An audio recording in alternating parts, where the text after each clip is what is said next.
আর এই মুহূর্তে যে খবরের দিকে নজর রাখবো, ইতিমধ্যেই কালীঘাটে এসে পৌঁছেছেন অমিত শাহ। আপনারা জানেন ইতিমধ্যেই যে সন্তোষ মিত্র স্কোয়ারের যে পুজো, সেই পুজো উদ্বোধন করেছেন। তার পাশাপাশি এখনো পর্যন্ত বঙ্গেই রয়েছেন কেন্দ্রীয় স্বরাষ্ট্রমন্ত্রী অমিত শাহ, এবং সেই মতোই আজ কালীঘাটে মাকে পুজো দিতে গিয়েছেন কেন্দ্রীয় স্বরাষ্ট্রমন্ত্রী। সেই ছবি আপনাদের সামনে ইতিমধ্যেই আমরা তুলে ধরছি, দেখতে পাচ্ছেন আপনারা সেই ছবি।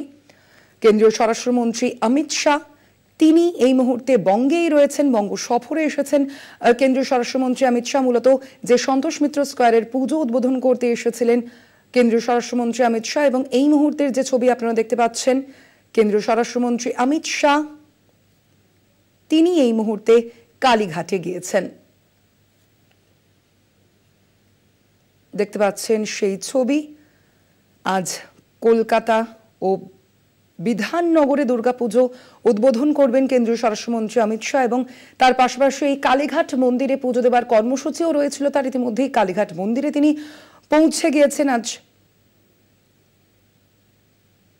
ইতিমধ্যেই কালীঘাটে তিনি পৌঁছেছেন।